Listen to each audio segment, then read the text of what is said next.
Hello ਜੀ, ਸਤਿ ਸ਼੍ਰੀ ਅਕਾਲ। Welcome ਹੈ ਤੁਹਾਡਾ ਸਭ ਦਾ ਸਤਲੁਜ ਔਨਲਾਈਨ ਕਲਾਸਿਸ ਦੇ YouTube ਪਲੇਟਫਾਰਮ 'ਤੇ। ਤਾਂ ਈਡੀਟੀ ਸੈਕਿੰਡ ਪੇਪਰ ਦੇ ਲਈ ਆਪਾਂ ਪ੍ਰੀਪਰੇਸ਼ਨ ਕਰ ਰਹੇ ਹਾਂ, ਜਿਹਦੇ ਅੰਦਰ ਆਪਾਂ ਹੁਣ ਤੱਕ ਸਾਇੰਸ ਦੇ 3 ਚੈਪਟਰ ਕੰਪਲੀਟ ਕਰ ਚੁੱਕੇ ਹਾਂ ਅਤੇ 4th chapter the fundamental unit of life ਦੀ ਅੱਜ ਲਾਸਟ ਕਲਾਸ ਹੈ ਅਤੇ ਇਸੇ ਦੇ ਨਾਲ ਆਪਣਾ ਚੈਪਟਰ ਜਿਹੜਾ ਹੈ ਅੱਜ ਕੰਪਲੀਟ ਹੋ ਜਾਏਗਾ। ਅਤੇ ਕੱਲ੍ਹ ਆਪਾਂ ਇਸ ਦੇ MCQ ਕੁਐਸਚਨ ਦਾ ਲਾਈਵ ਟੈਸਟ ਲਵਾਂਗੇ YouTube ਚੈਨਲ 'ਤੇ ਹੀ। ਅਤੇ ਚਲੋ ਸਟੱਡੀ ਕਰਦੇ ਹਾਂ ਅੱਜ ਆਪਾਂ ਕਿ classification of organism based on cell, ਯਾਨੀ ਕਿ ਜੀਵ ਜੰਤੂਆਂ ਦਾ ਵਰਗੀਕਰਨ ਕੋਸ਼ਿਕਾ ਦੇ ਆਧਾਰ 'ਤੇ। ਠੀਕ ਹੈ ਜੀ। ਤਾਂ ਵੇਖੋ, ਕੋਸ਼ਿਕਾ ਦੇ ਆਧਾਰ 'ਤੇ ਆਪਾਂ ਜੀਵ ਜੰਤੂਆਂ ਨੂੰ ਦੋ ਹਿੱਸਿਆਂ ਵਿੱਚ ਵੰਡ ਕਰਦੇ ਹਾਂ। ਪਹਿਲਾ ਹੈ ਜੀ ਯੂਨੀਸੈਲੂਲਰ ਔਰਗੈਨਿਜ਼ਮ ਅਤੇ ਦੂਸਰਾ ਹੈ ਮਲਟੀ ਸੈਲੂਲਰ ਔਰਗੈਨਿਜ਼ਮ। ਯੂਨੀਸੈਲੂਲਰ ਮਤਲਬ ਹੋਇਆ ਕਿ ਐਸੇ ਔਰਗੈਨਿਜ਼ਮ, ਐਸੇ ਜੀਵ ਜੰਤੂ ਜੋ ਇੱਕ ਕੋਸ਼ਿਕਾ ਤੋਂ ਬਣੇ ਹੁੰਦੇ ਨੇ, ਯਾਨੀ ਕਿ ਸਿੰਗਲ ਸੈੱਲ ਹੁੰਦੀ ਹੈ। ਅਤੇ ਮਲਟੀ ਸੈਲੂਲਰ ਦਾ ਮਤਲਬ ਹੈ ਕਿ ਐਸੇ ਜੀਵ ਜੰਤੂ ਜੋ ਕਿ ਦੋ ਜਾਂ ਦੋ ਤੋਂ ਜ਼ਿਆਦਾ ਕੋਸ਼ਿਕਾਵਾਂ ਨਾਲ ਬਣੇ ਹੋਏ ਹੁੰਦੇ ਨੇ। ਠੀਕ ਹੈ। ਤਾਂ ਹੁਣ ਵਨ ਬਾਏ ਵਨ ਆਪਾਂ ਇਹਨਾਂ ਨੂੰ ਸਟੱਡੀ ਕਰਦੇ ਹਾਂ। ਤਾਂ ਪਹਿਲਾ ਹੈ ਯੂਨੀਸੈਲੂਲਰ ਔਰਗੈਨਿਜ਼ਮ, ਯਾਨੀ ਕਿ ਇੱਕ ਕੋਸ਼ਿਕੀय ਜੀਵ। Any living organism made up of single cell, ਯਾਨੀ ਕਿ ਐਸਾ ਕੋਈ ਵੀ ਸਜੀਵ ਜੀਵ ਜੰਤੂ ਜੋ ਸਿੰਗਲ ਸੈੱਲ ਤੋਂ, ਯਾਨੀ ਕਿ ਇੱਕ ਹੀ ਕੋਸ਼ਿਕਾ ਤੋਂ ਬਣਿਆ ਹੋਵੇ, ਉਹਨੂੰ ਆਪਾਂ ਯੂਨੀਸੈਲੂਲਰ ਔਰਗੈਨਿਜ਼ਮ ਆਖਦੇ ਹਾਂ। ਫੋਰ ਐਗਜ਼ਾਮਪਲ ਨੇ ਇਹਦੇ ਅਮੀਬਾ ਹੈ, ਪੈਰਾਮੀਸ਼ੀਅਮ ਹੈ, ਯੂਗਲੀਨਾ ਹੈ, blue green algae. Blue green algae ਆਪਾਂ ਨੂੰ ਆਖਦੇ ਹਾਂ ਨੀਲ ਹਰਿਤ ਸ਼ੈਵਾਲ। ਠੀਕ ਹੈ। ਤਾਂ ਅਮੀਬਾ, ਪੈਰਾਮੀਸ਼ੀਅਮ, ਯੂਗਲੀਨਾ ਅਤੇ ਬਲਿਊ ਗ੍ਰੀਨ ਐਲਗੀ ਐਗਜ਼ਾਮਪਲਸ ਨੇ ਕਹਿੰਦੇ ਯੂਨੀਸੈਲੂਲਰ ਔਰਗੈਨਿਜ਼ਮ, ਯਾਨੀ ਕਿ ਇੱਕ ਕੋਸ਼ਿਕੀय ਜੀਵ ਦੇ। ਤਾਂ ਸੈਕਿੰਡ ਹੈ ਜੀ ਆਪਣਾ ਮਲਟੀ ਸੈਲੂਲਰ ਔਰਗੈਨਿਜ਼ਮ। ਕੀ ਹੈ? ਮਲਟੀ ਸੈਲੂਲਰ ਔਰਗੈਨਿਜ਼ਮ, ਯਾਨੀ ਕਿ ਐਨੀ ਔਰਗੈਨਿਜ਼ਮ ਮੇਡ ਅਪ ਆਫ ਟੂ ਔਰ ਮੋਰ ਦੈਨ ਟੂ ਸੈਲਸ, ਯਾਨੀ ਕਿ ਐਸੇ ਲਿਵਿੰਗ ਔਰਗੈਨਿਜ਼ਮ, ਐਸੇ ਜੀਵ ਜੰਤੂ ਜੋ ਦੋ ਜਾਂ ਦੋ ਤੋਂ ਜ਼ਿਆਦਾ ਕੋਸ਼ਿਕਾਵਾਂ ਨਾਲ ਬਣੇ ਹੋਏ ਹੋਣ, ਉਹਨਾਂ ਨੂੰ ਆਪਾਂ ਮਲਟੀ ਸੈਲੂਲਰ ਔਰਗੈਨਿਜ਼ਮ ਆਖਦੇ ਹਾਂ। ਠੀਕ ਹੈ। ਇਹਦੇ ਐਗਜ਼ਾਮਪਲਸ ਨੇ ਐਨੀਮਲਸ। ਜੋ ਐਨੀਮਲ ਦੀ ਕੋਸ਼ਿਕਾਵਾਂ ਹੁੰਦੀਆਂ ਨੇ ਉਹ ਦੋ ਤੋਂ ਜ਼ਿਆਦਾ ਨਾਲ ਬਣੀਆਂ ਹੋਈਆਂ ਹੁੰਦੀਆਂ ਨੇ। ਅਤੇ ਨੈਕਸਟ ਜੀ ਪਲਾਂਟਸ, ਯਾਨੀ ਕਿ ਜੋ ਐਨੀਮਲ ਸੈਲਸ ਨੇ ਅਤੇ ਪਲਾਂਟ ਸੈਲਸ ਨੇ ਉਹ ਆਪਣੀ ਮਲਟੀ ਸੈਲੂਲਰ ਔਰਗੈਨਿਜ਼ਮਸ ਅੰਦਰ ਆਉਂਦੇ ਨੇ। ਠੀਕ ਹੈ। ਤਾਂ ਹੁਣ ਆਪਾਂ ਸਟੱਡੀ ਕਰਾਂਗੇ ਸੈੱਲ ਥਿਊਰੀ ਬਾਰੇ, ਯਾਨੀ ਕਿ ਜੋ ਕੋਸ਼ਿਕਾ ਦਾ ਸਿਧਾਂਤ ਹੈ। ਕੀ ਹੈ? ਕੋਸ਼ਿਕਾ ਦਾ ਸਿਧਾਂਤ, ਯਾਨੀ ਕਿ ਸੈੱਲ ਥਿਊਰੀ ਕਿਸਨੇ ਦਿੱਤੀ ਅਤੇ ਇਸ ਥਿਊਰੀ ਦੇ ਅੰਦਰ ਕੀ ਕੀ ਮੇਨ ਪੁਆਇੰਟ ਨੇ, ਆਪਾਂ ਇਹਨਾਂ ਨੂੰ ਡਿਸਕਸ ਕਰ ਲਾਂਗੇ। ਬਹੁਤ ਹੀ ਛੋਟੀ ਜਿਹੀ ਜਿਹੜੀ ਹੈ ਥਿਊਰੀ ਹੈ, ਛੋਟਾ ਸਿਧਾਂਤ ਹੈ। ਤਾਂ ਵੇਖੋ, ਪਹਿਲਾ ਪੁਆਇੰਟ ਹੈ ਜੀ cell theory is given by Schleiden and Schwann in 1839। ਯਾਨੀ ਕਿ ਜੋ ਸੈੱਲ ਥਿਊਰੀ ਹੈ, ਜੋ ਕੋਸ਼ਿਕਾ ਸਿਧਾਂਤ ਹੈ, ਉਹ ਦਿੱਤਾ ਸੀ ਕਿਹਨੇ? ਸ਼ਲਾਈਡਨ ਅਤੇ ਸ਼ਵਾਨ ਨਾਮਕ ਦੋ ਵਿਗਿਆਨਿਕ ਸੀ। ਕੌਣ? ਸ਼ਲਾਈਡਨ ਅਤੇ ਸ਼ਵਾਨ। ਦੇਖੋ, ਮੋਸਟ ਇੰਪੋਰਟੈਂਟ ਨਾਮ ਹੈ, ਤੁਹਾਨੂੰ ਯਾਦ ਰੱਖਣਾ ਪਏਗਾ ਕਿ ਸ਼ਲਾਈਡਨ ਅਤੇ ਸ਼ਵਾਨ ਨਾਮਕ ਜੋ ਸਾਇੰਟਿਸਟ ਸੀਗੇ, ਉਹਨਾਂ ਨੇ ਆਪਾਂ ਨੂੰ ਸੈੱਲ ਥਿਊਰੀ ਦਿੱਤੀ ਸੀਗੀ। ਕਦੋਂ? 1839। ਕਦੋਂ? 1839 ਦੇ ਵਿੱਚ। ਠੀਕ ਹੈ ਜੀ।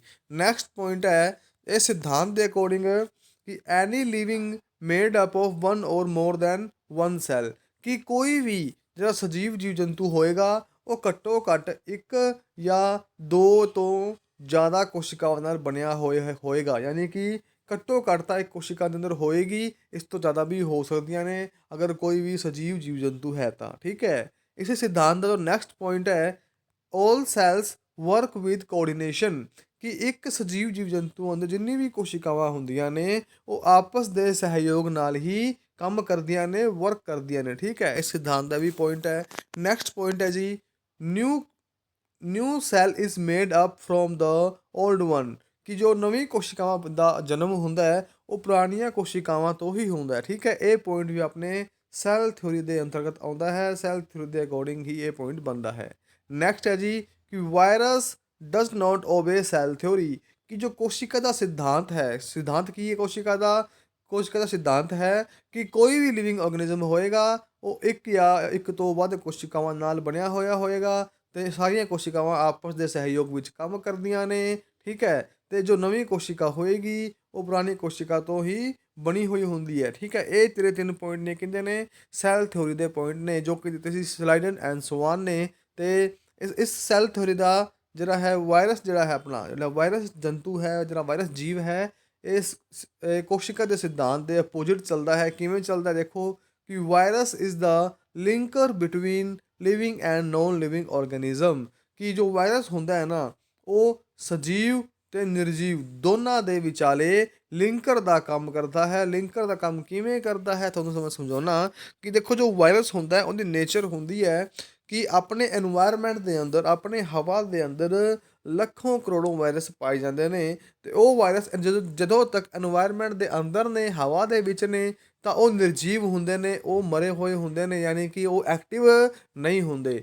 ਪਰ ਲੇਕਿਨ ਜਿਵੇਂ ਹੀ ਉਹ ਵਾਇਰਸ, ਕੋਈ ਵੀ ਵਾਇਰਸ ਆਪਣੀ ਬੋਡੀ ਅੰਦਰ ਐਂਟਰ ਕਰ ਜਾਏਗਾ, ਠੀਕ ਹੈ, ਥਰੂ ਥਰੂ 에ਅਰ ਜਾਂ ਫਿਰ ਥਰੂ ਵਾਟਰ, ਕਿਸੇ ਵੀ ਵਜ੍ਹਾ ਕਰਕੇ ਅਗਰ ਕੋਈ ਵਾਇਰਸ ਆਪਣੀ ਬੋਡੀ ਅੰਦਰ ਐਂਟਰ ਕਰ ਰਿਹਾ ਹੈ, ਤਾਂ ਉਹ ਪਹਿਲਾਂ ਹਵਾ ਦੇ ਅੰਦਰ ਤਾਂ ਐਕਟਿਵ ਨਹੀਂ ਹੁੰਦਾ, ਲੇਕਿਨ ਬੋਡੀ ਅੰਦਰ ਐਂਟਰ ਹੁੰਦੇ ਹੀ ਉਹ ਐਕਟਿਵ ਹੋ ਜਾਂਦਾ ਹੈ, ਯਾਨੀ ਕਿ ਜਿੰਦਾ ਹੋ ਜਾਂਦਾ ਹੈ। ਤਾਂ ਇਸ ਕਰਕੇ ਜੋ ਵਾਇਰਸ ਹੈ ਇਹਨੂੰ ਆਪਾਂ ਆਖਦੇ ਹਾਂ ਕਿ ਇਹ ਲਿੰਕਰ ਹੈ ਲਿਵਿੰਗ ਅਤੇ ਨੋਨ ਲਿਵਿੰਗ ਦੇ ਵਿਚਾਲੇ, ਕਿਉਂਕਿ ਜਦੋਂ ਤੱਕ ਇਹ ਹਵਾ ਦੇ ਅੰਦਰ ਹੈ, এনवायरमेंट ਦੇ ਅੰਦਰ ਹੈ, ਉਦੋਂ ਤੱਕ ਇਹ ਨੋਨ ਐਕਟਿਵ ਹੈ, ਲੇਕਿਨ ਜਿਵੇਂ ਹੀ ਬੋਡੀ ਅੰਦਰ ਐਂਟਰ ਕਰ ਜਾਏਗਾ ਤਾਂ ਇਹ ਕੀ ਹੋ ਜਾਏਗਾ, ਇਹ ਐਕਟਿਵ ਹੋ ਜਾਏਗਾ। ਠੀਕ ਹੈ ਜੀ, ਤਾਂ ਇਹ ਪੁਆਇੰਟ ਤੁਸੀਂ ਧਿਆਨ ਰੱਖਣਾ ਹੈ ਕਿ ਲਿਵਿੰਗ ਅਤੇ ਨੋਨ ਲਿਵਿੰਗ ਦੇ ਵਿਚਾਲੇ ਲਿੰਕਰ ਦਾ ਕੰਮ ਕੌਣ ਕਰਦਾ ਹੈ, ਤਾਂ ਉਹ ਹੈ ਜੀ ਵਾਇਰਸ। ਠੀਕ ਹੈ, ਨੈਕਸਟ ਪੁਆਇੰਟ ਹੈ ਆਪਣਾ, ਤਾਂ ਹੁਣ ਆਪਾਂ ਸਟੱਡੀ ਕਰਨਾ ਟਾਈਪਸ ਆਫ ਸੈੱਲ, ਕਿ ਕੋਸ਼ਿਕਾਵਾਂ ਦੇ ਕਿੰਨੇ ਪ੍ਰਕਾਰ ਨੇ, ਕੀ ਟਾਈਪਸ ਨੇ। ਤਾਂ ਸਭ ਨੇ ਨਾਮ ਸੁਣੇ ਹੋਣਗੇ, ਪ੍ਰੋਕੈਰੀਓਟਿਕ cell and ਯੂਕੈਰੀਓਟਿਕ cell.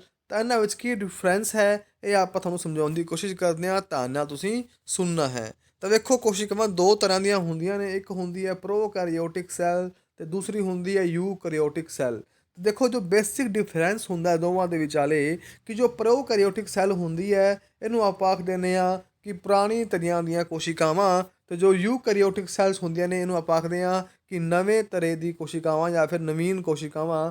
For example ਕਿ ਪੁਰਾਣੇ ਟਾਈਮ 'ਚ ਜਦੋਂ ਜੀਵਨ ਸਟਾਰਟ ਹੋਇਆ ਸੀ, ਜਦੋਂ ਪ੍ਰਿਥਵੀ ਉੱਤੇ, ਜਦੋਂ ਅਰਥ ਉੱਤੇ ਜਦੋਂ ਲਾਈਫ ਦਾ ਓਰੀਜਨ ਹੋਇਆ ਸੀ, ਸਟਾਰਟ ਹੋਈ ਸੀ, ਤਾਂ ਉਦੋਂ ਜੋ ਕੀ ਸੀਗੀਆਂ, ਪ੍ਰੋਕੈਰੀਓਟਿਕ ਕੋਸ਼ਿਕਾਵਾਂ ਸੀਗੀਆਂ, ਕਿਹੜੀਆਂ, ਪ੍ਰੋਕੈਰੀਓਟਿਕ। ਪਰ ਲੇਕਿਨ ਟਾਈਮ ਦੇ ਨਾਲ ਨਾਲ ਜਿਵੇਂ ਜਿਵੇਂ ਟਾਈਮ ਬੀਤਦਾ ਗਿਆ, ਸਮੇਂ ਪਾਸ ਹੁੰਦਾ ਰਿਹਾ, ਤਾਂ ਕੀ ਹੋਇਆ, ਉਹਨਾਂ ਕੋਸ਼ਿਕਾਵਾਂ ਦੇ ਵਿੱਚ ਕੀ ਹੋਇਆ, ਕੁਛ ਚੇਂਜ ਹੋਣੇ ਸ਼ੁਰੂ ਹੋ ਗਏ। ਤਾਂ ਉਹ ਚੇਂਜ ਹੁੰਦੇ ਹੁੰਦੇ ਅੱਜ ਕੀ ਨੇ, ਨਵੀਨ ਕੋਸ਼ਿਕਾਵਾਂ ਬਣੀਆਂ, ਅਤੇ ਉਹਨਾਂ ਨੂੰ ਆਪਾਂ ਯੂਕੈਰੀਓਟਿਕ ਆਖ ਦਿੰਦੇ ਹਾਂ। ਤਾਂ ਵੇਖੋ ਜੋ ਪੁਰਾਣੀਆਂ ਕੋਸ਼ਿਕਾਵਾਂ ਸੀਗੀਆਂ ਪ੍ਰੋਕੈਰੀਓਟਿਕ, ਦੇਖੋ ਪੀ ਤੋਂ ਪ੍ਰੋਕੈਰੀਓਟਿਕ ਅਤੇ ਪੀ ਤੋਂ ਪੁਰਾਣੀ, ਪੀ ਤੋਂ ਪ੍ਰੋਕੈਰੀਓਟਿਕ, ਪੀ ਤੋਂ ਪੁਰਾਣੀ। ਠੀਕ ਹੈ, ਤਾਂ ਵੇਖੋ ਜੋ ਪੁਰਾਣੀ ਕੋਸ਼ਿਕਾਵਾਂ ਸੀਗੀਆਂ ਉਹਦੇ ਵਿੱਚ ਕੀ ਕੀ ਵਿਸ਼ੇਸ਼ਤਾਵਾਂ ਸੀਗੀਆਂ, ਕੀ ਕੀ ਪਾਇਆ ਜਾਂਦਾ ਸੀ। ਤਾਂ ਦੇਖੋ ਕਿ ਜੋ ਪੁਰਾਣੀ ਕੋਸ਼ਿਕਾਵਾਂ ਸੀਗੀਆਂ ਉਹਦੇ ਅੰਦਰ ਨਿਊਕਲੀਅਸ ਜਿਹੜਾ ਹੈ ਉਹ ਐਬਸੈਂਟ ਹੁੰਦਾ ਸੀ, ਯਾਨੀ ਕਿ ਨਿਊਕਲੀਅਸ ਪ੍ਰੈਜੈਂਟ ਨਹੀਂ ਹੁੰਦਾ ਸੀ। ਲੇਕਿਨ ਟਾਈਮ ਦੇ ਨਾਲ ਨਾਲ ਜਦੋਂ ਥੋੜ੍ਹਾ ਚੇਂਜ ਹੁੰਦਾ ਗਿਆ, ਤਾਂ ਨਵੀਆਂ ਕੋਸ਼ਿਕਾਵਾਂ ਜੋ ਨੇ ਉਹਦੇ ਅੰਦਰ ਨਿਊਕਲੀਅਸ ਪ੍ਰੈਜੈਂਟ ਹੁੰਦਾ ਹੈ। ਠੀਕ ਹੈ, ਤਾਂ ਪੁਰਾਣੀ ਕੋਸ਼ਿਕਾਵਾਂ ਦੇ ਅੰਦਰ ਜੋ ਨਿਊਕਲੀਅਸ ਮੈਂਬਰੇਨ ਹੈ ਉਹ ਵੀ ਜਿਹੜੀ ਹੈ ਪ੍ਰੈਜੈਂਟ ਨਹੀਂ ਹੁੰਦੀ, ਲੇਕਿਨ ਇਸ ਦੇ ਅਪੋਜਿਟ ਯੂਕੈਰੀਓਟਿਕ ਕੋਸ਼ਿਕਾਵਾਂ ਦੇ ਅੰਦਰ ਨਿਊਕਲੀਅਸ ਮੈਂਬਰੇਨ ਪ੍ਰੈਜੈਂਟ ਹੁੰਦੀ ਹੈ। ਠੀਕ ਹੈ, ਤਾਂ ਵੇਖੋ ਅਗਰ किसी कोशिका के अंदर, किसी कोशिका के अंदर न्यूक्लियस भी नहीं है, न्यूक्लियस मैम्ब्रेन भी नहीं है, तो ऑब्वियस है कि उस कोशिका का ज़्यादा साइज होएगा, क्या होएगा, छोटा साइज होएगा, स्मॉल इन साइज। पर लेकिन अगर किसी कोशिका के अंदर न्यूक्लियस तो न्यूक्लियस मैम्ब्रेन दोनों पाए जा रहे हैं, तो उनका साइज की होएगा, बड़ा हो जाएगा, की होएगा, बड़ा और बड़ा हो जाएगा। ਤਾਂ ਜਿਹੜੀ ਪ੍ਰੋਕੈਰੀਓਟਿਕ ਕੋਸ਼ਿਕਾਵਾਂ ਹੁੰਦੀਆਂ ਨੇ ਉਹ ਸਾਈਜ਼ ਅੰਦਰ ਛੋਟੀਆਂ ਹੁੰਦੀਆਂ ਨੇ, ਲੇਕਿਨ ਜੋ ਯੂਕੈਰੀਓਟਿਕ ਹੁੰਦੀਆਂ ਨੇ ਉਹ ਸਾਈਜ਼ ਅੰਦਰ ਲਾਰਜ ਹੁੰਦੀਆਂ ਨੇ, ਵੱਡੀਆਂ ਹੁੰਦੀਆਂ ਨੇ। ਠੀਕ ਹੈ, ਤਾਂ ਦੇਖੋ ਜੋ ਨੈਕਸਟ ਪੁਆਇੰਟ ਹੈ ਆਪਣਾ ਕਿ ਪ੍ਰੋਕੈਰੀਓਟਿਕ ਕੋਸ਼ਿਕਾ ਦੇ ਅੰਦਰ ਜੋ ਸੈੱਲ ਔਰਗੇਨਲਸ ਹੁੰਦੇ ਨੇ ਉਹ ਐਬਸੈਂਟ ਹੁੰਦੇ ਨੇ, ਪ੍ਰੈਜੈਂਟ ਨਹੀਂ ਹੁੰਦੇ। ਸੈੱਲ ਔਰਗੇਨਲਸ ਕੀ ਹੁੰਦੇ ਨੇ ਕਿ ਕੋਸ਼ਿਕਾਂਗ, ਜਿਹਨੂੰ ਆਪਾਂ ਆਖਦੇ ਹਾਂ, ਕੀ ਆਖਦੇ ਹਾਂ, ਕੋਸ਼ਿਕਾਂਗ, ਯਾਨੀ ਕਿ ਕੋਸ਼ਿਕਾ ਦੇ ਅਲੱਗ ਅਲੱਗ ਅੰਗ, ਜਿਵੇਂ ਮਾਈਟੋਕੌਂਡਰੀਆ ਹੋ ਗਿਆ, ਸੈਂਟਰੋਸੋਮ ਹੋ ਗਿਆ, ਲਾਈਸੋਸੋਮ ਹੋ ਗਿਆ। ਠੀਕ ਹੈ, ਤਾਂ ਜੋ ਪ੍ਰੋਕੈਰੀਓਟਿਕ ਕੋਸ਼ਿਕਾਵਾਂ ਹੁੰਦੀਆਂ ਨੇ ਉਹਨਾਂ ਦੇ ਅੰਦਰ ਕੋਸ਼ਿਕਾਂਗ ਯਾਨੀ ਕਿ ਸੈੱਲ ਔਰਗੇਨਲਸ ਨਹੀਂ ਪਾਏ ਜਾਂਦੇ, ਪਰ ਲੇਕਿਨ ਜੋ ਯੂਕੈਰੀਓਟਿਕ ਕੋਸ਼ਿਕਾਵਾਂ ਨੇ ਉਹਨਾਂ ਅੰਦਰ ਸੈੱਲ ਔਰਗੇਨਲ ਜਿਹੜੇ ਨੇ ਉਹ ਪ੍ਰੈਜੈਂਟ ਹੁੰਦੇ ਨੇ। ਠੀਕ ਹੈ, ਤਾਂ ਨੈਕਸਟ ਪੁਆਇੰਟ ਹੈ ਕਿ ਪ੍ਰੋਕੈਰੀਓਟਿਕ ਕੋਸ਼ਿਕਾਵਾਂ ਦੇ ਅੰਦਰ ਜਦੋਂ ਸੈੱਲ ਔਰਗੇਨਲਸ ਹੀ ਨਹੀਂ ਹੁੰਦੇ ਤਾਂ ਹਿਸਟੋਨ ਪ੍ਰੋਟੀਨ ਵੀ ਨਹੀਂ ਹੁੰਦਾ, ਕਿਉਂਕਿ ਜੋ ਹਿਸਟੋਨ ਪ੍ਰੋਟੀਨ ਹੁੰਦਾ ਹੈ ਇਹ ਆਪਣੇ ਡੀਐਨਏ ਦੇ ਵਿੱਚ ਹੁੰਦਾ ਹੈ। ਜਦੋਂ ਕੋਸ਼ਿਕਾ ਦੇ ਡੀਐਨਏ ਹੀ ਨਹੀਂ ਹੋਏਗਾ ਤਾਂ ਹਿਸਟੋਨ ਪ੍ਰੋਟੀਨ ਵੀ ਨਹੀਂ ਹੋਏਗਾ। ਲੇਕਿਨ ਇਸ ਦੇ ਅਪੋਜ਼ਿਟ ਜੋ ਯੂਕੈਰੀਓਟਿਕ ਕੋਸ਼ਿਕਾਵਾਂ ਹੁੰਦੀਆਂ ਨੇ ਉਹਦੇ ਵਿੱਚ ਹਿਸਟੋਨ ਪ੍ਰੋਟੀਨ ਪ੍ਰੈਜੈਂਟ ਹੁੰਦਾ ਹੈ, ਕਿਉਂਕਿ ਇਹਨਾਂ ਅੰਦਰ ਡੀਐਨਏ ਵੀ ਪ੍ਰੈਜੈਂਟ ਹੁੰਦਾ ਹੈ। ਠੀਕ ਹੈ ਜੀ, ਤਾਂ ਨੈਕਸਟ ਪੁਆਇੰਟ ਹੈ ਆਪਣਾ ਕਿ ਜੋ ਪ੍ਰੋਕੈਰੀਓਟਿਕ ਕੋਸ਼ਿਕਾਵਾਂ ਹੁੰਦੀਆਂ ਨੇ ਉਹਨਾਂ ਦੇ ਜੋ ਕ੍ਰੋਮੋਸੋਮ ਦੇ ਨੰਬਰ ਹੁੰਦੇ ਨੇ, ਕਿੰਨੇ ਹੁੰਦੇ ਨੇ, ਇੱਕ ਹੁੰਦਾ। ਕਿੰਨਾ ਹੁੰਦਾ, ਇੱਕ ਹੁੰਦਾ ਕ੍ਰੋਮੋਸੋਮ ਦਾ ਨੰਬਰ। ਲੇਕਿਨ ਇਸ ਦੇ ਅਪੋਜ਼ਿਟ ਜੋ ਯੂਕੈਰੀਓਟਿਕ ਕੋਸ਼ਿਕਾਵਾਂ ਹੁੰਦੀਆਂ ਨੇ ਉਹਦੇ ਅੰਦਰ number of chromosomes more than 1, ਯਾਨੀ ਕਿ ਇੱਕ ਤੋਂ ਜ਼ਿਆਦਾ ਹੋਣਗੇ। ਠੀਕ ਹੈ, ਨੈਕਸਟ ਪੁਆਇੰਟ ਹੈ ਕਿ ਪ੍ਰੋਕੈਰੀਓਟਿਕ ਕੋਸ਼ਿਕਾਵਾਂ ਦਾ ਕੀ ਐਗਜ਼ਾਮਪਲ ਹੈ। ਅਮੀਬਾ ਹੋ ਸਕਦਾ ਹੈ, ਪੈਰਾਮੀਸੀਅਮ ਹੋ ਸਕਦਾ ਹੈ, ਯੂਗਲੀਨਾ, ਬੈਕਟੀਰੀਆ, ਵਾਇਰਸ ਜਾਂ ਫਿਰ ਬਲੂ ਗ੍ਰੀਨ ਐਲਗੀ। ਠੀਕ ਹੈ, ਇਹ ਸਾਰੇ ਐਗਜ਼ਾਮਪਲ ਨੇ ਆਪਣੇ ਪ੍ਰੋਕੈਰੀਓਟਿਕ ਕੋਸ਼ਿਕਾਵਾਂ ਦੇ। ਲੇਕਿਨ ਜੋ ਯੂਕੈਰੀਓਟਿਕ ਕੋਸ਼ਿਕਾਵਾਂ ਨੇ ਉਹਨਾਂ ਦੇ ਐਗਜ਼ਾਮਪਲ ਕੀ ਨੇ। Animal cell, plant cell, algae ਜਾਂ ਫੰਜਾਈ। ਕੀ ਹੈ ਜੀ, animal cell, plant cell, algae ਜਾਂ ਫਿਰ ਫੰਜਾਈ ਜਿਹੜੇ ਨੇ ਆਪਣੇ ਯੂਕੈਰੀਓਟਿਕ ਕੋਸ਼ਿਕਾਵਾਂ ਦੇ ਐਗਜ਼ਾਮਪਲਸ ਹੁੰਦੇ ਨੇ। ਤਾਂ ਆਈ ਹੋਪ ਤੁਹਾਨੂੰ ਪ੍ਰੋਕੈਰੀਓਟਿਕ ਤੇ ਯੂਕੈਰੀਓਟਿਕ ਦੇ ਵਿਚਾਲੇ ਜਿਹੜਾ ਡਿਫਰੈਂਸ ਹੈ ਉਹ ਪਤਾ ਲੱਗ ਗਿਆ ਹੋਏਗਾ। ਠੀਕ ਹੈ, ਤੁਸੀਂ ਇਹਦੇ ਆਪਦੇ ਪਰਸਨਲ ਨੋਟਸ ਵੀ ਜਿਹੜੇ ਉਹਨੇ ਬਣਾ ਸਕਦੇ ਹੋ। ਅਦਰਵਾਈਜ਼ ਇਹ PDF ਮੈਂ ਤੁਹਾਨੂੰ ਟੈਲੀਗ੍ਰਾਮ 'ਤੇ ਸੈਂਡ ਕਰ ਦਿਆਂਗਾ।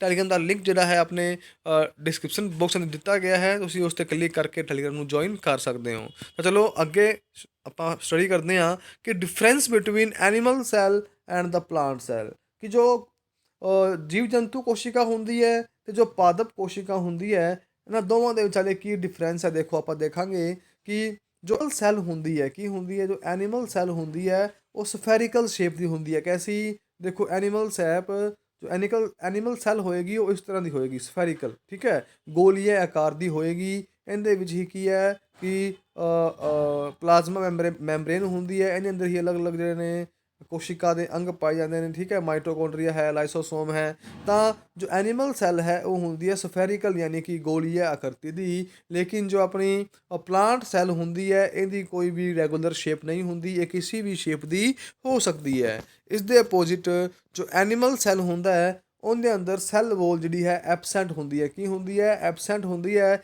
ਲੇਕਿਨ ਪਲਾਂਟ ਸੈੱਲ ਦੇ ਅੰਦਰ ਸੈੱਲ ਵੋਲ ਜਿਹੜੀ ਹੈ ਉਹ ਪ੍ਰੈਜੈਂਟ ਹੁੰਦੀ ਹੈ। ਠੀਕ ਹੈ, ਸੈੱਲ ਵੋਲ ਕਿਵੇਂ ਹੁੰਦੀ ਹੈ, ਦੇਖੋ ਕਿ ਜੋ ਐਨੀਮਲ ਸੈੱਲ ਹੈ ਉਹ ਹੋਏਗੀ ਸਫੈਰੀਕਲ ਸ਼ੇਪ ਦੀ। ਠੀਕ ਹੈ, ਤਾਂ ਇਹ ਕੀ ਹੋਏਗਾ ਆਪਣਾ, ਇਹ ਹੋਏਗਾ ਆਪਣਾ ਸੈੱਲ ਮੈਂਬਰੇਨ। ਕੀ ਹੋਏਗਾ, ਸੈੱਲ ਮੈਂਬਰੇਨ। ਲੇਕਿਨ ਜੋ ਆਪਣੀ ਫੋਰ ਐਗਜ਼ਾਮਪਲ ਇਹ ਆਪਣੀ ਕੀ ਹੈ ਪਲਾਂਟ ਸੈੱਲ। ਤਾਂ ਪਲਾਂਟ ਸੈੱਲ ਦੀ ਜੋ ਬਾਹਰੀ ਪਰਤ ਹੈ ਇਹ ਸੈੱਲ ਮੈਂਬਰੇਨ ਹੈਗੀ। ਸੈੱਲ ਮੈਂਬਰੇਨ ਤੋਂ ਬਾਹਰ ਵੀ ਇੱਕ ਇਸ ਤਰ੍ਹਾਂ ਦੀ ਕੀ ਹੋਏਗੀ, ਇੱਕ ਪਰਤ ਹੋਏਗੀ। ਇਸੇ ਪਰਤ ਨੂੰ ਆਪਾਂ ਆਖ ਦਿੰਦੇ ਹਾਂ ਸੈੱਲ ਵੋਲ। ਠੀਕ ਹੈ, ਤਾਂ ਜੋ ਸੈੱਲ ਵੋਲ ਹੁੰਦਾ ਹੈ ਇਹ ਸਿਰਫ ਪਲਾਂਟ ਸੈੱਲ 'ਚ ਹੀ ਪਾਈ ਜਾਂਦੀ ਹੈ, ਐਨੀਮਲ ਸੈੱਲ 'ਚ ਨਹੀਂ ਪਾਈ ਜਾਂਦੀ। ਤਾਂ ਨੈਕਸਟ ਪੁਆਇੰਟ ਹੈ ਕਿ ਐਨੀਮਲ ਸੈੱਲ ਦੇ ਅੰਦਰ ਸੈਂਟਰੋਸੋਮ ਇਜ਼ ਪ੍ਰੈਜੈਂਟ। ਕੀ ਹੁੰਦਾ ਹੈ, ਸੈਂਟਰੋਸੋਮ ਇਜ਼ ਪ੍ਰੈਜੈਂਟ। ਲੇਕਿਨ ਪਲਾਂਟ ਸੈੱਲ ਦੇ ਅੰਦਰ ਜੋ ਸੈਂਟਰੋਸੋਮ ਹੈ ਉਹ ਐਬਸੈਂਟ ਹੁੰਦਾ ਹੈ। ਕੀ ਹੁੰਦਾ ਜੀ, ਪ੍ਰੈਜੈਂਟ ਨਹੀਂ ਹੁੰਦਾ ਯਾਨੀ ਕਿ ਐਬਸੈਂਟ ਹੁੰਦਾ ਹੈ। ਨੈਕਸਟ ਪੁਆਇੰਟ ਹੈ ਕਿ ਐਨੀਮਲ ਸੈੱਲ ਦੇ ਅੰਦਰ ਲਾਈਸੋਸੋਮ ਜੋ ਹੈ ਉਹ ਪ੍ਰੈਜੈਂਟ ਹੁੰਦਾ ਹੈ। ਕੀ ਹੁੰਦਾ ਹੈ, ਲਾਈਸੋਸੋਮ ਪ੍ਰੈਜੈਂਟ ਹੁੰਦਾ, ਜਦਕਿ ਪਲਾਂਟ ਸੈੱਲ ਦੇ ਅੰਦਰ ਲਾਈਸੋਸੋਮ ਐਬਸੈਂਟ ਹੁੰਦਾ। ਤਾਂ ਲਾਈਸੋਸੋਮ ਨੂੰ ਆਪਾਂ ਆਖ ਦਿੰਦੇ ਹਾਂ, ਕੀ ਆਖ ਦਿੰਦੇ ਹਾਂ, suicidal bag of the cell. ਕਿ ਜੋ ਕੋਸ਼ਿਕਾ ਦੀ ਆਤਮਘਾਤੀ ਥੈਲੀ ਹੈ ਉਹ ਕਿਹੜੀ ਹੈ ਜੀ, ਲਾਈਸੋਸੋਮ, ਜੋ ਕਿ ਐਨੀਮਲ ਸੈੱਲ ਦੇ ਅੰਦਰ ਪ੍ਰੈਜੈਂਟ ਹੁੰਦੀ ਹੈ ਅਤੇ ਪਲਾਂਟ ਸੈੱਲ ਦੇ ਅੰਦਰ ਐਬਸੈਂਟ ਹੁੰਦੀ ਹੈ। ਨੈਕਸਟ ਪੁਆਇੰਟ ਹੈ ਕਿ ਐਨੀਮਲ ਸੈੱਲ ਦੇ ਅੰਦਰ ਜੋ ਪਲਾਸਟਿਡਸ ਨੇ, ਕੀ ਨੇ ਪਲਾਸਟਿਡਸ, ਇਹ ਐਬਸੈਂਟ ਹੁੰਦੇ ਨੇ, ਜਦਕਿ ਪਲਾਂਟ ਸੈੱਲ ਦੇ ਅੰਦਰ ਜੋ ਪਲਾਸਟਿਡਸ ਹੁੰਦੇ ਨੇ ਇਹ ਪ੍ਰੈਜੈਂਟ ਹੁੰਦੇ ਨੇ। ਤਾਂ ਵੇਖੋ ਜੋ ਪਲਾਸਟਿਡਸ ਹੈ ਇਹ ਕੀ ਹੁੰਦਾ ਹੈ, ਕੀ ਹੁੰਦਾ ਹੈ ਪਲਾਸਟਿਡ। ਦੇਖੋ ਜੋ ਪਲਾਸਟਿਡ ਹੁੰਦੇ ਨੇ ਇਹ ਹੁੰਦੇ ਨੇ ਪਾਦਪ ਕੋਸ਼ਿਕਾਵਾਂ ਦੇ ਅੰਦਰ ਯਾਨੀ ਕਿ ਪੇੜ ਪੌਦਿਆਂ ਦੇ ਅੰਦਰ ਪਾਏ ਜਾਂਦੇ ਨੇ। ਠੀਕ ਹੈ, ਤਾਂ ਇਹਨਾਂ ਦਾ ਕੀ ਫੰਕਸ਼ਨ ਹੈ, ਤਾਂ ਕਿਸੇ ਵੀ ਪੇੜ ਪੌਦੇ ਨੂੰ ਕਲਰ ਪ੍ਰਦਾਨ ਕਰਨਾ। ਯਾਨੀ ਕਿ ਅਗਰ ਕਿਸੇ ਪੌਦੇ ਦੀ ਜੋ ਲੀਫ ਹੈ, ਪੱਤੀ ਹੈ ਉਹ ਹਰੀ ਹੈ, ਠੀਕ ਹੈ, ਕਿਸੇ ਦੀ ਪੀਲੀ ਹੈ ਜਾਂ ਕਿਸੇ ਦੀ ਕਲਰਫੁਲ ਹੈ, ਤਾਂ ਪਲਾਂਟਸ ਨੂੰ ਕਲਰ ਦੇਣਾ ਇਹ ਕੰਮ ਕਰਦੇ ਨੇ, ਪਲਾਸਟਿਡ ਦਾ ਕੰਮ ਹੁੰਦਾ। ਕਿਹਦਾ ਹੁੰਦਾ, ਪਲਾਸਟਿਡ ਦਾ। ਤਾਂ ਪਲਾਸਟਿਡ ਮੇਨਲੀ 3 ਤਰ੍ਹਾਂ ਦੇ ਹੁੰਦੇ ਨੇ, ਲਿਊਕੋਪਲਾਸਟ, ਕਲੋਰੋਪਲਾਸਟ ਅਤੇ ਕ੍ਰੋਮੋਪਲਾਸਟ। ਠੀਕ ਹੈ, ਤਾਂ ਜਦੋਂ ਆਪਾਂ ਪਲਾਂਟਸ ਬਾਰੇ ਸਟੱਡੀ ਕਰਾਂਗੇ ਤਾਂ ਉਦੋਂ ਆਪਾਂ ਪਲਾਸਟਿਡ ਬਾਰੇ ਵੀ ਸਟੱਡੀ ਕਰ ਲਵਾਂਗੇ। ਪਰ ਲੇਕਿਨ ਤੁਸੀਂ ਯਾਦ ਰੱਖਣਾ ਕਿ 3 ਤਰ੍ਹਾਂ ਦੇ ਹੁੰਦੇ ਨੇ, ਕਲੋਰੋਪਲਾਸਟ, ਲਿਊਕੋਪਲਾਸਟ ਅਤੇ ਕ੍ਰੋਮੋਪਲਾਸਟ। ਠੀਕ ਹੈ, ਅਤੇ ਨੈਕਸਟ ਹੈ ਜੀ ਸੈੱਲ ਵੋਲ। ਤਾਂ ਜੋ ਸੈੱਲ ਵੋਲ ਹੈ ਇਹ ਆਪਣੀ ਪਲਾਂਟ ਕੋਸ਼ਿਕਾਵਾਂ ਯਾਨੀ ਕਿ ਜੋ ਪਲਾਂਟ ਸੈੱਲ ਹੈ ਉਹਦੇ ਅੰਦਰ ਪਾਈ ਜਾਂਦੀ ਹੈ, ਐਨੀਮਲ ਸੈੱਲ 'ਚ ਨਹੀਂ ਪਾਈ ਜਾਂਦੀ। ਇਸ ਕਰਕੇ ਆਪਾਂ ਸੈੱਲ ਵੋਲ ਬਾਰੇ ਵੀ ਸਟੱਡੀ ਕਰ ਲੈਂਦੇ ਹਾਂ ਕਿ ਜੋ ਸੈੱਲ ਵੋਲ ਹੈ ਪ੍ਰੈਜੈਂਟਸ ਓਨਲੀ ਇਨ ਪਲਾਂਟ ਸੈੱਲ, ਕਿ ਸਿਰਫ ਪਾਦਪ ਕੋਸ਼ਿਕਾਵਾਂ ਦੇ ਅੰਦਰ ਸੈੱਲ ਵੋਲ ਪਾਈ ਜਾਂਦੀ ਹੈ। ਅਤੇ ਜੋ ਸੈੱਲ ਵੋਲ ਹੈ ਇਹਦੀ 3 ਪਰਤਾਂ ਹੁੰਦੀਆਂ ਨੇ, 3 ਲੇਅਰਸ ਹੁੰਦੀਆਂ ਨੇ। ਪਹਿਲੀ ਹੈ ਜੀ ਪੀ ਲੇਅਰ। ਕਿਹੜੀ ਹੈ, ਪੀ ਲੇਅਰ। ਸੈਕਿੰਡ ਹੈ ਐਸ ਲੇਅਰ ਅਤੇ ਤੀਸਰੀ ਹੈ ਟੀ ਲੇਅਰ। ਠੀਕ ਹੈ, ਪੀ ਲੇਅਰ, ਐਸ ਲੇਅਰ ਅਤੇ ਟੀ ਲੇਅਰ। ਅਤੇ ਇਹਨਾਂ ਬਾਰੇ ਕੀ ਕੀ ਗੱਲਾਂ ਆਪਾਂ ਨੂੰ ਯਾਦ ਰੱਖਣੀਆਂ ਨੇ, ਤੁਸੀਂ ਦੇਖੋਗੇ ਕਿ ਜੋ ਪੀ ਲੇਅਰ ਹੁੰਦੀ ਹੈ ਸੈੱਲ ਵੋਲ ਦੀ ਉਹ ਸੈਲੂਲੋਜ਼ ਅਤੇ ਲਿਪਿਡ ਦੀ ਬਣੀ ਹੋਈ ਹੁੰਦੀ ਹੈ। ਕਹਿੰਦੀ ਸੈਲੂਲੋਜ਼ ਅਤੇ ਲਿਪਿਡ। ਯਾਦ ਰੱਖਣਾ ਹੈ ਕਿ ਜੋ ਪੀ ਲੇਅਰ ਹੈ ਉਹ ਸੈਲੂਲੋਜ਼ ਤੇ ਲਿਪਿਡ ਦੀ ਬਣੀ ਹੋਈ ਹੋਏਗੀ, ਤੇ ਜੋ ਆਪਣੀ ਐਸ ਲੇਅਰ ਹੈ ਉਹ ਹੋਏਗੀ ਲਿਗਨਿਨ ਦੀ ਬਣੀ ਹੋਈ। ਕਹਦੀ ਲਿਗਨਿਨ ਯਾਨੀ ਕਿ ਗੋਂਦ। ਫੋਰ ਐਗਜ਼ਾਮਪਲ ਅਗਰ ਆਪਾਂ ਦੇਖੀਏ ਕਿ ਜਦੋਂ ਵੀ ਆਪਾਂ ਕਿਸੇ ਪੇੜ ਦੀ, ਠੀਕ ਹੈ, ਜਦੋਂ ਆਪਾਂ ਛਾੜ ਨੂੰ ਉਤਾਰ ਦਿੰਦੇ ਹਾਂ, ਛਾੜ ਨੂੰ ਉਤਾਰਨ ਤੋਂ ਬਾਅਦ ਜਦੋਂ ਉਹਨੂੰ ਆਪਾਂ ਫਿਰ ਤੋਂ ਕੱਟਣ ਲੱਗਦੇ ਹਾਂ ਤਾਂ ਉਹਦੇ ਵਿੱਚੋਂ ਇੱਕ ਚਿਪਚਿਪਾ ਜਿਹਾ ਪਦਾਰਥ ਨਿਕਲਦਾ ਹੈ ਜਿਹਨੂੰ ਆਪਾਂ ਆਖਦੇ ਹਾਂ ਲਿਗਨਿਨ ਯਾਨੀ ਕਿ ਗੋਂਦ। ਕੀ ਆਖਦੇ ਹਾਂ? ਲਿਗਨਿਨ ਯਾਨੀ ਕਿ ਗੋਂਦ। ਤੇ ਉਹੀ ਜਿਹੜੀ ਹੈ ਸੈਕਿੰਡ ਪਰਤ ਹੁੰਦੀ ਹੈ ਜਿਹਨੂੰ ਆਪਾਂ ਆਖਦੇ ਹਾਂ ਐਸ ਲੇਅਰ। ਕੀ ਆਖਦੇ ਹਾਂ ਜੀ? S layer. ਤੇ ਜੋ ਪੀ ਲੇਅਰ ਹੈ ਇਹ ਸਭ ਤੋਂ ਇਨਰ ਲੇਅਰ ਹੁੰਦੀ ਹੈ। ਕੀ ਹੁੰਦੀ ਹੈ? ਸਭ ਤੋਂ ਇਨਰ ਲੇਅਰ। ਠੀਕ ਹੈ। ਤਾਂ ਆਪਣੀ ਜੋ ਥਰਡ ਲੇਅਰ ਹੈ ਟੀ ਲੇਅਰ। ਕਿਹੜੀ ਹੈ? T layer. ਆਊਟਰ ਲੇਅਰ ਜੋ ਮਤਲਬ ਕਿ ਇਹ ਕਿਸੇ ਵੀ ਪੇੜ ਪੌਦੇ ਦੀ ਸਭ ਤੋਂ ਬਾਹਰ ਵਾਲੀ ਪਰਤ ਹੁੰਦੀ ਹੈ ਤੇ ਮੇਡ ਅਪ ਆਫ ਡੈਡ ਪ੍ਰੋਟੋਪਲਾਜ਼ਮ। ਕਿ ਇਹ ਡੈਡ ਪ੍ਰੋਟੋਪਲਾਜ਼ਮ ਦੀ ਬਣੀ ਹੋਈ ਹੁੰਦੀ, ਯਾਨੀ ਕਿ ਅਗਰ ਆਪਾਂ ਵੇਖੀਏ ਕੋਈ ਕਿਸੇ ਪੇੜ ਦੀ ਜੋ ਬਾਹਰੀ ਛਾਲ ਹੁੰਦੀ ਆ ਉਹ ਕਾਫੀ ਟਾਈਮ ਤੋਂ ਬਾਅਦ ਸੁੱਕ ਜਾਂਦੀ ਹੈ ਤੇ ਉਹੀ ਕੀ ਹੁੰਦੀ ਹੈ? ਸਭ ਤੋਂ ਬਾਹਰੀ ਪਰਤ ਟੀ ਲੇਅਰ ਹੁੰਦੀ ਹੈ ਜੋ ਕਿ ਡੈਡ ਪ੍ਰੋਟੋਪਲਾਜ਼ਮ ਦੀ ਬਣੀ ਹੋਈ ਹੁੰਦੀ ਹੈ। ਠੀਕ ਹੈ। ਤਾਂ ਨੈਕਸਟ ਪੁਆਇੰਟ ਹੈ ਇਟ ਪ੍ਰੋਵਾਈਡਸ ਸਟਰਕਚਰਲ ਰਿਜਿਡਿਟੀ ਟੂ ਪਲਾਂਟ। ਯਾਨੀ ਕਿ ਇਹ ਜੋ ਪੌਦੇ ਨੂੰ ਸਖਤ ਸੰਰਚਨਾ ਪ੍ਰਦਾਨ ਕਰਦੀ ਹੈ। ਕੀ ਹੈ? ਸਖਤ ਸੰਰਚਨਾ ਪ੍ਰਦਾਨ ਕਰਦੀ ਹੈ। ਕੌਣ? Cell wall. ਠੀਕ ਹੈ। ਜੋ ਲਾਸਟ ਪੁਆਇੰਟ ਹੈ ਸੈੱਲ ਵੋਲ ਦੇ ਬਾਰੇ ਕਿ it protects plant cell from the outer attack. ਕਿ ਅੰਦਰੂਨੀ ਪੌਦੇ ਦੇ ਅੰਦਰੂਨੀ ਭਾਗਾਂ ਨੂੰ ਇਹ ਆਊਟਰ ਅਟੈਕ ਤੋਂ ਪ੍ਰੋਟੈਕਟ ਕਰਦੀ ਹੈ। ਕੌਣ? Cell wall. ਆਊਟਰ ਅਟੈਕ ਮਤਲਬ ਕਿ ਪੌਦੇ ਜਿਹੜੇ ਨੇ ਆਪਣੇ ਇਨਵਾਇਰਮੈਂਟ ਵਿੱਚ ਲੱਗੇ ਹੋਏ ਹੁੰਦੇ ਨੇ ਤੇ ਇਨਵਾਇਰਮੈਂਟ ਵਿੱਚ ਕੁਛ ਵੀ ਚੇਂਜ ਹੁੰਦਾ ਹੈ, ਸਰਦੀ, ਗਰਮੀ ਜਾਂ ਬਰਸਾਤ, ਤੂਫਾਨ, ਆਂਧੀ, ਤਾਂ ਉਹਨਾਂ ਤੋਂ ਬਚਾਉਣ ਲਈ ਜਿਹੜੀ ਸੈੱਲ ਵੋਲ ਹੈ ਕੰਮ ਕਰਦੀ ਹੈ। ਪਲਾਂਟ ਦੇ ਇੰਟਰਨਲ ਕੋਸ਼ਿਕਾਵਾਂ ਨੂੰ ਬਚਾਉਣ ਦੇ ਵਿੱਚ ਸੈੱਲ ਵੋਲ ਹੈਲਪ ਕਰਦੀ ਹੈ। ਠੀਕ ਹੈ। ਤਾਂ ਵੇਖੋ ਉੱਥੇ ਆਪਣਾ ਸੈੱਲ ਵੋਲ ਦਾ ਜਿਹੜਾ ਟੋਪਿਕ ਹੈ ਉਹ ਵੀ ਖਤਮ ਹੁੰਦਾ ਹੈ। ਤਾਂ ਇਸੇ ਦੇ ਨਾਲ ਜੋ ਆਪਣਾ ਚੈਪਟਰ ਹੈ ਜੀ ਫੰਡਾਮੈਂਟਲ ਯੂਨਿਟ ਆਫ ਲਾਈਫ ਯਾਨੀ ਕਿ ਸੈੱਲ ਯਾਨੀ ਕਿ ਕੋਸ਼ਿਕਾਵਾਂ ਦੇ ਬਾਰੇ, ਇਹ ਆਪਣਾ ਖਤਮ ਹੁੰਦਾ ਹੈ। ਠੀਕ ਹੈ। ਤੇ ਇੱਕ ਆਪਣਾ ਤੁਹਾਨੂੰ ਮੈਂ ਕੁਐਸਚਨ ਦੇਣਾ, ਤੁਸੀਂ ਇਹਦਾ ਜਿਹੜਾ ਆਨਸਰ ਹੈ ਚੈਟ ਬਾਕਸ ਅੰਦਰ ਜਾਂ ਫਿਰ ਕਮੈਂਟ ਬਾਕਸ ਅੰਦਰ ਦੇਣਾ ਹੈ ਕਿ ਫੰਡਾਮੈਂਟਲ ਯੂਨਿਟ ਆਫ ਲਾਈਫ ਆਪਾਂ ਕਿਹਨੂੰ ਆਖਦੇ ਹਾਂ? ਕਿ ਜੀਵਨ ਦੀ ਜੋ ਭੌਤਿਕ ਇਕਾਈ ਹੈ ਜਾਂ ਮੌਲਿਕ ਇਕਾਈ ਹੈ ਉਹਨੂੰ ਕਿਹਨੂੰ ਆਖਿਆ ਜਾਂਦਾ ਹੈ? ਠੀਕ ਹੈ। ਇਹ ਤੁਸੀਂ ਆਨਸਰ ਕਮੈਂਟ ਬਾਕਸ ਦੇਣਾ ਹੈ। ਤੇ ਇਸੇ ਦੇ ਨਾਲ ਆਪਣਾ ਚੈਪਟਰ ਹੈ ਜੀ ਫੰਡਾਮੈਂਟਲ ਯੂਨਿਟ ਆਫ ਲਾਈਫ ਇਹ ਖਤਮ ਹੁੰਦਾ ਹੈ ਤੇ ਆਪਣੇ ਸਾਇੰਸ ਦੇ 4 ਚੈਪਟਰ ਜਿਹੜੇ ਨੇ ਉਹ ਕੰਪਲੀਟ ਹੋ ਜਾਂਦੇ ਨੇ। ਤੇ ਕੱਲ੍ਹ ਆਪਣਾ ਜਿਹੜਾ ਹੈ ਇਸੀ ਚੈਪਟਰ ਦਾ ਲਾਈਵ ਟੈਸਟ ਰਹੇਗਾ, ਜਿੰਨਾ ਟਾਈਮ ਤੁਹਾਨੂੰ ਟੈਲੀਗ੍ਰਾਮ 'ਤੇ ਮੈਂ ਮੈਸੇਜ ਕਰ ਦਿਆਂਗਾ। ਠੀਕ ਹੈ। ਤਾਂ ਸਭ ਨੇ ਜਿਹੜਾ ਹੈ ਆਪਣੇ ਟੈਸਟ ਨੂੰ ਦੇਣਾ ਹੈ ਤੇ ਜੋ ਵੀ ਕੈਂਡੀਡੇਟ ਆਪਣੇ ਚੈਨਲ 'ਤੇ ਨਵਾਂ ਹੈ ਜਾਂ ਫਿਰ ETT ਸੈਕਿੰਡ ਪੇਪਰ ਦੀ ਪ੍ਰੀਪਰੇਸ਼ਨ ਕਰਨਾ ਚਾਹੁੰਦਾ ਹੈ ਤਾਂ ਆਪਣੇ ਚੈਨਲ ਨੂੰ ਸਬਸਕ੍ਰਾਈਬ ਕਰ ਲਵੇ ਤੇ ਬੈਲ ਆਈਕਨ ਦਬਾ ਲਵੇ ਤਾਂ ਕਿ ਆਉਣ ਵਾਲੀ ਹਰ ਇੱਕ ਕਲਾਸ ਤੇ ਹਰ ਇੱਕ ਅਪਡੇਟ ਤੁਹਾਨੂੰ ਮਿਲਦੀ ਰਹੇ। ਧੰਨਵਾਦ।